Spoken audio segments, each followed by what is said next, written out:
और बुलेटिन की शुरुआत करेंगे जालौर की खबर से। जालौर जिले के सुंधा माता तलहटी में संत रविनाथ सुसाइड मामले को लेकर अब पूरी तरीके से राजनीतिक सरगर्मियां तेज हो चुकी हैं। हकीकत जानने के लिए कांग्रेस कमेटी आज जालौर पहुंची।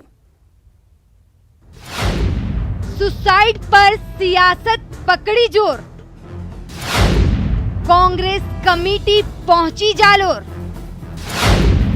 ग्रामीणों की मांग पर लगी मोहर, कानून में भरोसा रखे बरकरार, अंजाम तक पहुंचेंगे गुनहगार।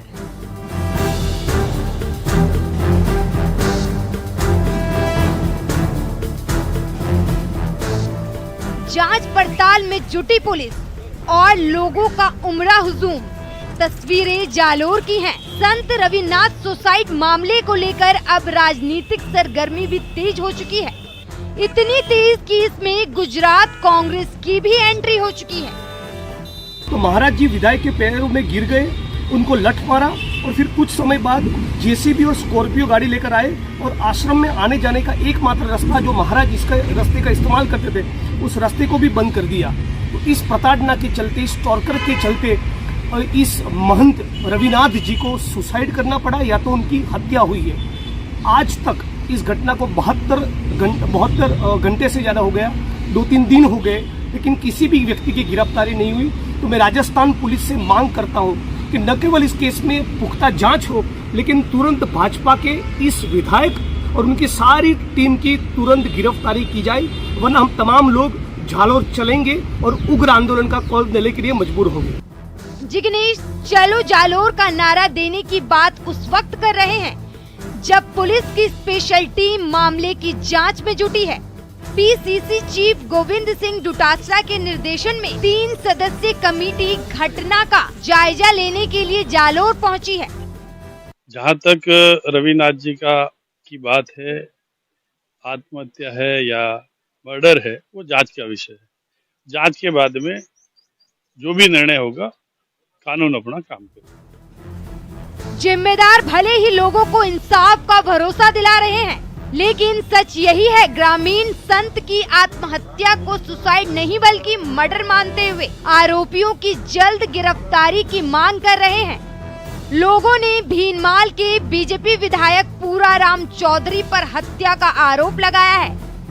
स्थानीय लोगों का आरोप है कि आश्रम के आगे की जमीन पूराराम चौधरी की है, इसीलिए वो संत को परेशान कर रहे थे।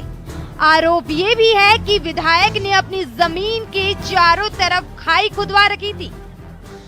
भारतीय जनता पार्टी ने कई ऐसी घटनाएं घटी जिसमें हमारे से पहले ही, जैसे वो खुद जुडिशियल हो, खुद मजिस्ट्रेट हो, वो तो खुद ही कर रहे हैं। कई किसानों पे, लोगों पे गाड़ियां चढ़ा दी, खुद प्रधानमंत्री जी ने कह दिया मैं नहीं जानता, आज उनकी फोटो में आ रही है। कई भरतपुर के कांड हो गए जिसमें आपने देखा होगा खुद ने कि उन चीजों की जांच करके वो खुद ही निर्णय सुना रहे हैं। और छोटी सी बात है, अगर भारतीय जनता पार्टी के यहाँ के विधायक है, यहाँ के जिला अध्यक्ष है, यहाँ के ब्लॉक अध्यक्ष है, यहाँ के इकाई के अध्यक्ष है, उनको सोचना चाहिए कि एक आश्रम का रास्ता हम किस तरह रोकें। ग्रामीणों का दावा है कि आश्रम जाने के लिए रास्ता और जमीन विवाद को लेकर संत और विधायक के बीच मामूली कहासुनी भी हुई थी। प्रदेश कांग्रेस कमेटी की 3 सदस्यीय की जो कमेटी है वो यहाँ पर पहुंची है। तो ऐसे में तमाम बड़े नेताओं के साथ तमाम बड़े अधिकारी यहाँ पर पहुंचे। ऐसे में अब देखने वाली बात होगी कि संत सुसाइड केस को लेकर अब किस तरीके का नया रुख पैदा होता है। लेकिन निश्चित तौर से जालौर के अंदर संत के सुसाइड के बाद में कहीं ना कहीं राजनीतिक सरगर्मियां हैं वो तेज हो चुकी है। श्याम बिश्नोई, न्यूज़ 18 जालौर। और रुक लेते हैं इस बीच आ रही बड़ी खबर का। सरपंच आंदोलन से जुड़ी इस वक्त की बड़ी खबर आपको बता दे। सरपंच आंदोलन पर बात बन चुकी है। सरपंच संघ के आंदोलन से जुड़ी इस वक्त की सबसे बड़ी खबर आपको बता रहे हैं। सरकार ने मांगों को लेकर लिखित आदेश जारी कर दिए हैं। अब पंचायतों की NAGO से जांच नहीं करानी होगी। मनरेगा में व्यक्तिगत लाभ के कार्य कर सकेगी पंचायतें। मनरेगा में 5 लाख के कार्य की मंजूरी पंचायत देगी। 10 लाख तक कार्यों की मंजूरी भी पंचायत समिति द्वारा ही दिया जाएगा। जहां जांच हो चुकी वहां मनरेगा का पैसा रिलीज कर दिया जाएगा। सामग्री खरीद के लिए अब दूसरी फर्म का विकल्प भी खुल चुका है। तो लगातार सरपंच संघ की ओर से आंदोलन किया जा रहा था। इस बीच ये बड़ी खबर आपको बता रहे हैं, वार्ता में बात बन चुकी है और सरकार ने तमाम मांगों को मान लिया है। लिखित आदेश भी सरकार की ओर से जारी कर दिए गए हैं। तो अब मनरेगा में व्यक्तिगत लाभ के लिए पंचायतें कार्य कर सकेंगी। मनरेगा में 5 लाख के कार्य की मंजूरी पंचायत दे सकती है।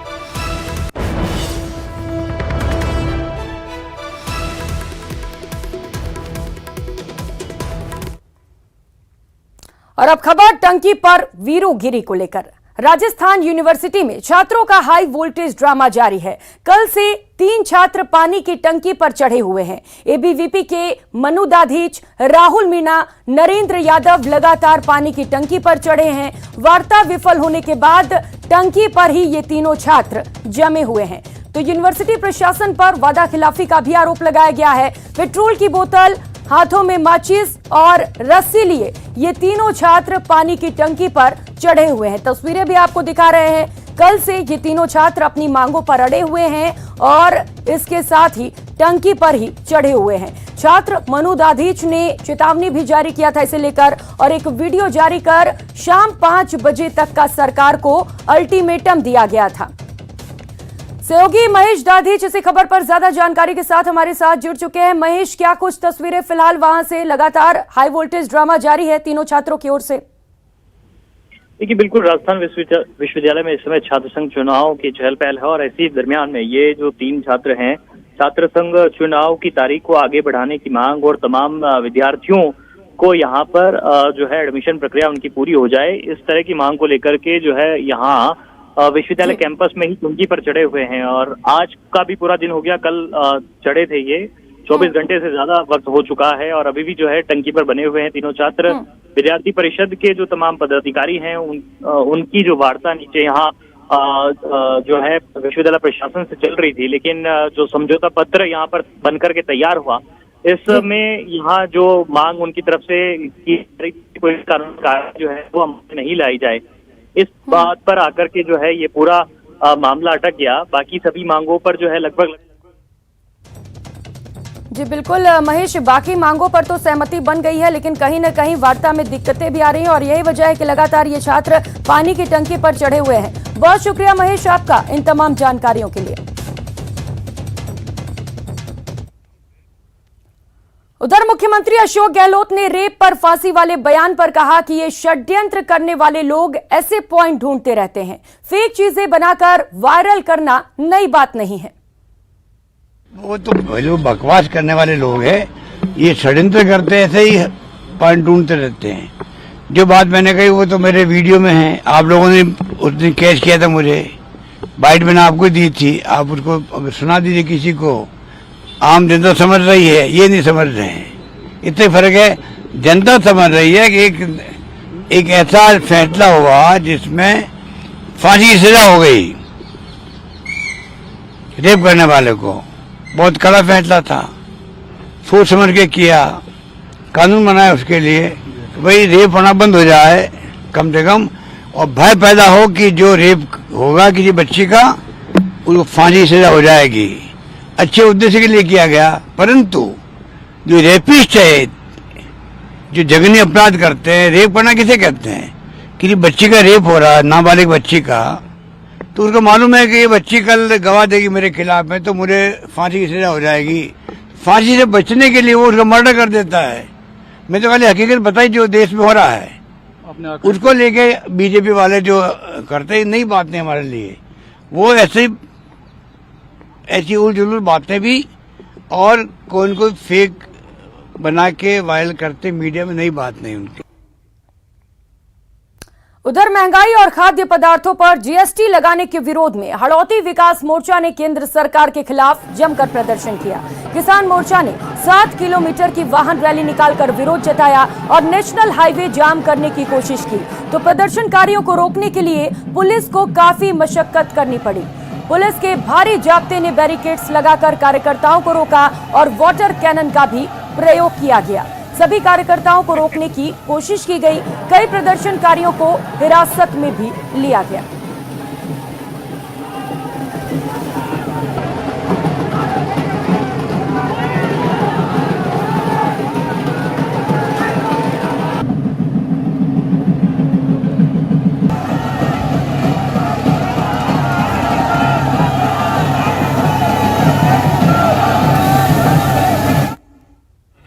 जीएसटी को लेके हाईवे जाम करने की वो थी। इनको रैली की अनुमति मिली थी, लेकिन हाईवे जाम करने की किसी तरह की अनुमति नहीं दी गई थी। इसलिए यहाँ पे पुलिस के द्वारा इनको रोका गया है और पुलिस द्वारा इनको बसों में ले जाके और 129 सीआरपीसी के तहत तितर बितर किया गया। तो कितने लोगों के खिलाफ हो गया होगा सर भारी काम? ये करीब 250 व्यक्ति थे इसमें।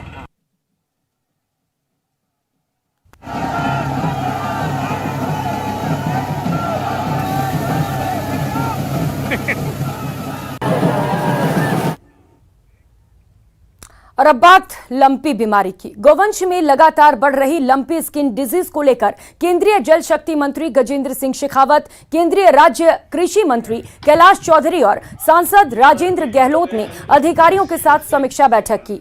जिला कलेक्टर सभागार में पशुपालन विभाग के आला अधिकारियों के साथ बैठक के दौरान डेटा नहीं पेश किए जाने को लेकर केंद्रीय जल शक्ति मंत्री काफी नाराज दिखे। उन्होंने प्रमुख शासन सचिव को पत्र लिखकर शिकायत करने की भी बात कही। उन्होंने बैठक में अधिकारियों को जमकर फटकार लगाई। उन्होंने कहा कि लंबे समय से चल रही बीमारी को लेकर सर्वे पूरा नहीं किया गया, जिसकी वजह से आंकड़ों में फर्क देखने को मिल रहा है। गाँव में उपलब्ध है। माननीय प्रधानमंत्री जी के नेतृत्व में देश के हर घर तक लगभग मोबाइल पहुंचा है। तो एक वीडियो कॉल के माध्यम से जो है गांव के जनप्रतिनिधि उस पशु का एक बार डॉक्टर को बीज के साथ में बात करके निरीक्षण कर सकें और तुरंत उसके ऊपर इनिशिएटिव ले सकें।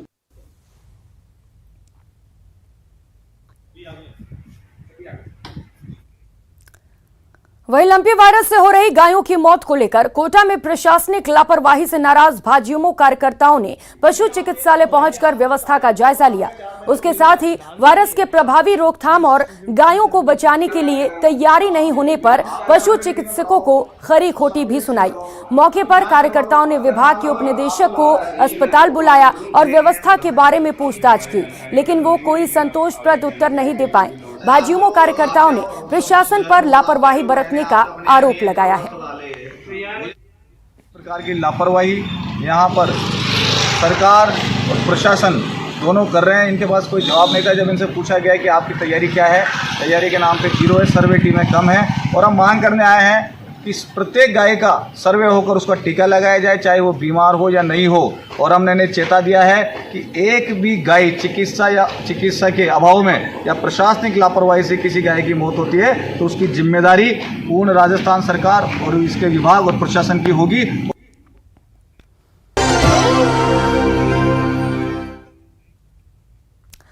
ब्रेक के बाद आप सभी का स्वागत है। लंपी के शिकंजे से पूरा प्रदेश निकलने की कोशिश कर रहा है।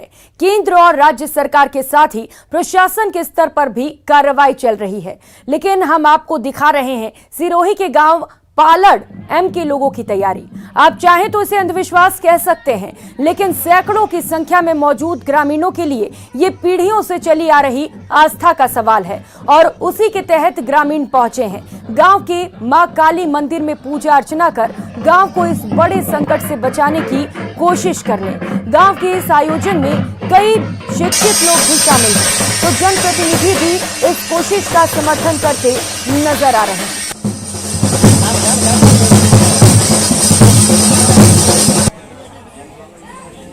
प्रताप माली सरपंच पति सिरोही के ग्रामीण इलाकों में लंबी बीमारी से गौवंश मरने की कगार पर है। इसको बचाने के लिए पालड़ एम के ग्रामीणों ने पौराणिक मान्यता के अनुसार पूरे गांव ने मिलकर गांव की खेड़ा देवी काली माता के मंदिर में जाकर पूजा अर्चना करके ढोल नगाड़े के साथ भगवान को मनाने की कोशिश की। नारियल की जोत लेके पूरे गांव को कवर करते हुए उसकी एक कार डालते हैं, मतलब परिक्रमा करके वो पूरे गांव का एक बंधन कर देते हैं, ताकि उसमें सारे लोग, महिलाएं, बच्चे, गाय, भैंस, जितने भी दुधारू पशु है वो सारे कवर हो जाते हैं। और मान्यता के हिसाब से हमारे महाकाली माँ का जो पर्चा है, तो उस पर्चे के तहत ये आज जो कार्ड डलेगी उसके बाद में स्वतः ही ये रोग समाप्त हो जाएगा और किसी भी पशु को जनहानि नहीं होगी या किसी की मौत नहीं होगी। एकत्रित हुए पूरा गांव। हमारे यहाँ कुल देवी मानो खेड़ा की देवी मानो माँ काली का भव्य मंदिर है, जहाँ पीढ़ियों से ये परंपरा चलती आ रही है। उस परंपरा को आज हम ये गांव वाले मिलकर निभा रहे हैं। जो प्रत्येक घर के 10 रुपया दूध और नारियल की जोत लेके यहाँ आते हैं लोग गांव वाले, और इसको पूरा पूरे गांव में इनको पूरा गांव जाके ढोल नगारों से इनको फेर देंगे पूरा गांव में। फेर देने के बाद एकदम हमारी बीमारी ऑटोमेटिक माँ काली की कृपा से मिट जाती है, परंपरा के चलता आ रहा है। कहते हैं आस्था और विश्वास पर पूरी दुनिया कायम है। इसी वाक्य को सार्थक सिरोही जिले के पालड़ीएम गांव में किया हुआ साफ तौर से नजर आ रहा है, क्योंकि यहाँ पर देखा जाए तो लंपी बीमारी से जीव पशुधन को जो है तेजी से फैलता जा रहा है। इस संक्रमण के कारण जो है कई प्रकार की जो है पशुओं में बीमारी फैल रही है और इस बीमारी की रोकथाम के लिए पालड़ीएम गाँव के अंदर जो है गाँव वाले इकट्ठा होकर यहाँ पर प्रत्येक घर से दूध को लाकर यहाँ कर अभिषेक किए जा रहे हैं और अभिषेक के बाद में इस दूध को पूरे गांव के चारों ओर जो है परिक्रमा की जाएगी, उस सुरक्षा घेरा बनाया जाएगा, जिससे मान्यता है कि इस जो परिक्रमा के बाद में इस सुरक्षा घेरे के बाद में किसी प्रकार की कोई भी बीमारी जो है इस गांव। और इस वक्त बड़ी खबर भरतपुर से सामने आ रही है। अवैध खनन प्रकरण से जुड़ी इस वक्त की बड़ी खबर और अहम जानकारी आपको दे दें। संतों की राज्य सरकार को फिर से चेतावनी जारी की गई। बाबा हरिबोल दास का बड़ा बयान सामने आया। 15 अगस्त तक दोनों पर्वत खाली हो जाने चाहिए। पर्वत पर लगे सभी क्रेशर प्लांट हटाए जाने चाहिए। संरक्षित वन्य भूमि घोषित करे सरकार। विजय दास की ओर से विजय दास आत्मदाह की सीबीआई जांच की भी मांग की गई है। मांगे न मानने पर सख्त कदम उठाने को मजबूर होंगी। तो एक बार फिर से ये बड़े बयान सामने आए हैं। दीपक सहयोगी हमारे साथ जुड़ चुके हैं। दीपक, एक बार फिर से संतों की ओर से आंदोलन जारी कर दिए गए हैं, क्या कुछ जानकारी इसे लेकर? आदिवद्री और कनकांचल पर्वत को बचाने के लिए आंदोलन कर रहे थे। अब वो आंदोलन जो है थमने का नाम नहीं ले रहा है। संत हरिबोल दास बाबा इस पूरे आंदोलन का नेतृत्व कर रहे थे। उन्होंने राज्य सरकार को फिर एक बार चेतावनी दी है और 15 अगस्त का जो राज्य सरकार को समय है वो दिया है कि दोनों जो पर्वत है वो पूरी तरह से खाली हो जाने चाहिए। वहां पर किसी भी तरह की क्रेशर प्लांट है वो नहीं रहने चाहिए और दोनों जो पर्वत हैं वो पूरी तरह संरक्षित वन्य भूमि में घोषित होने चाहिए, तभी जाकर के उनका जो आंदोलन है वो खत्म होनी जो है समाप्त होगा। नहीं, उन्होंने कहा है कि 15 अगस्त के बाद हम कोई भी कदम उठाने के लिए तैयार हैं और उसकी जो जिम्मेदार होगी वो राज्य सरकार होगी और गहलोत सरकार जिम्मेदार होगी। ये हरिबोल दास बाबा ने बयान दिया है। साथ ही साथ जो गोपेश बाबा हैं लगातार इस आंदोलन के समन्वयक थे, उन्होंने भी सरकार पर निशाना साधा है और पूरे मामले की सीबीआई जांच की मांग की है। उन्होंने कहा कि जिस कारणों से संत विजयदास बाबा ने आत्मदाह किया उन कारणों का अभी निवारण नहीं हुआ है और जब तक सीबीआई जांच नहीं होगी उन कारणों का निवारण नहीं हो पाएगा। उन्होंने साफ तौर पर सरकार को चेतावनी दी है कि 15 अगस्त से पहले ये दोनों पर्वत पूरी तरह खाली हो जाने चाहिए। नहीं, वह संत जो है संत समाज कोई भी कदम उठाने के लिए तैयार है। जी दीपक, लेकिन क्या वजह इसके पीछे जो बार बार इस तरीके से चेतावनी दी जा रही है? क्या सरकार की ओर से अब तक कोई कार्रवाई नहीं की गई है वहां पर, क्योंकि 15 दिन का ही समय मांगा गया था सरकार की ओर से?